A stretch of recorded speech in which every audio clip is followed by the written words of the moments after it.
I'm Peter Fogarty of the New South Wales Soil Knowledge Network. This video will show you how to build a bed level rock crossing and why you would consider building one.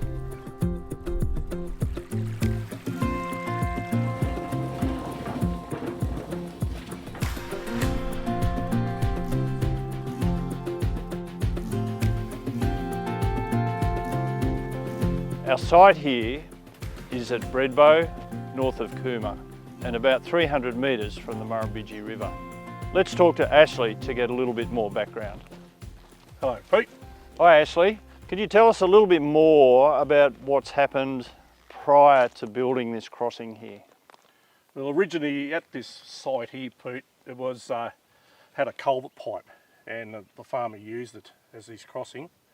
But after the 2019-2020 bushfires here, we had serious rain events, and within those rain events, what happened, the pipe was destroyed and moved on.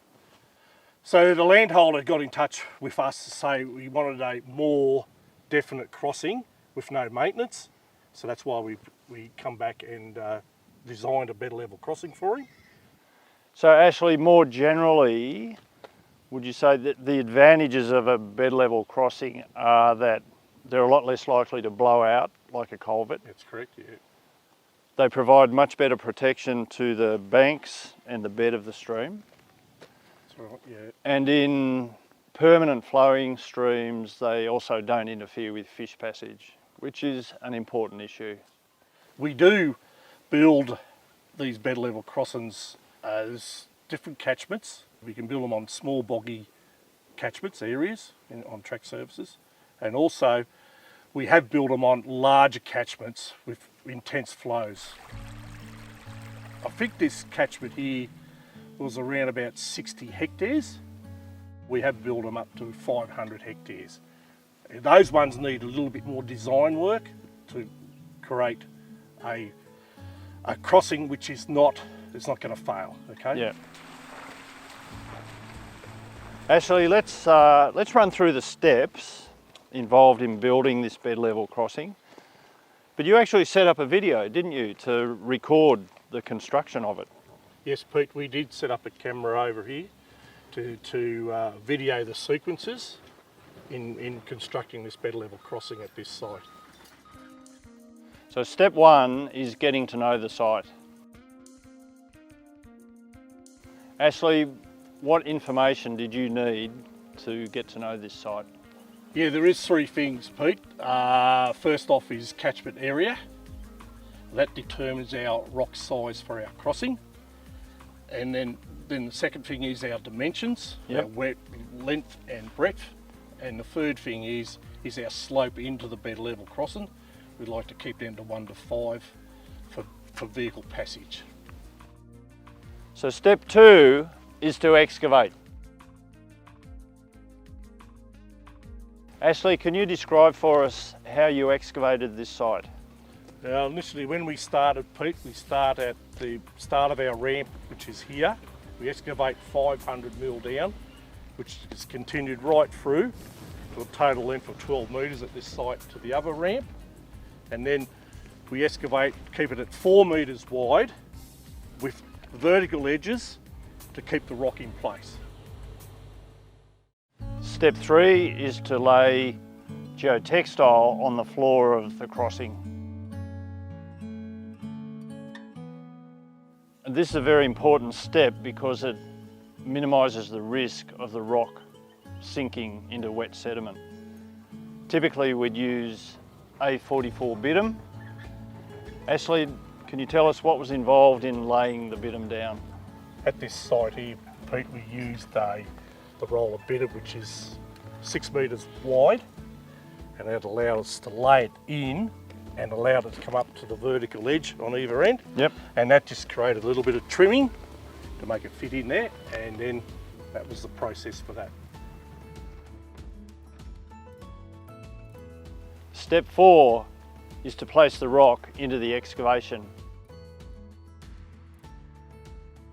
Ashley, can you give us the detail of this process, please? Yes, Pete. With our delivered rock, which is 300 to 500 mil in size, We use the 500mm rock first to lay as our bed in our crossing, and that allows us to then we bring in our 300mm to bring it up to close to bed level, and then we add the 50 to 100mm railway ballast to give a smooth surface after it has been track rolled with an excavator. So this is our finished crossing. You can see that the base of the crossing is at the same level as the stream bed. That means that it won't be obstructing flows and is at much less risk of being damaged in a flood. If it were a perennial stream, it would also not obstruct fish passage. Our ramps in and out on the stream bank are very stable, and at a grade of less than 1 in 5, they will be able to take up to a Cat 1 fire truck. Not all crossings are the same, and in recent months we've built a number of crossings in quite challenging sites. One of these was just a small catchment where a track was almost permanently bogged up. Access was quite limited. We replaced the boggy section of road, about 14 metres of track, with a rock crossing excavated down to about 40 centimetres and built in a similar fashion to the one we've just seen. Bed level crossings can also be built on much larger catchments. Ashley, can you tell us about your experience there? Yes, Pete, I can tell you about a site not far from here. That site, Pete, there was around about, catchment area is about 500 hectares. So that made us use larger size rock up to a metre size as our bedrock.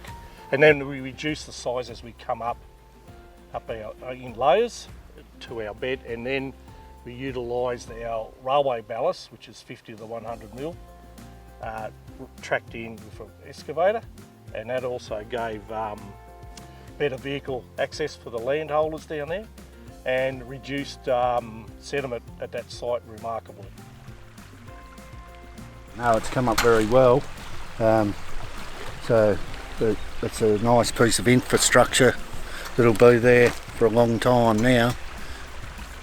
Bed level crossings are beneficial for the environment and also for good access. I hope you will consider bed level crossings as an option for your site. What do you think, Ashley?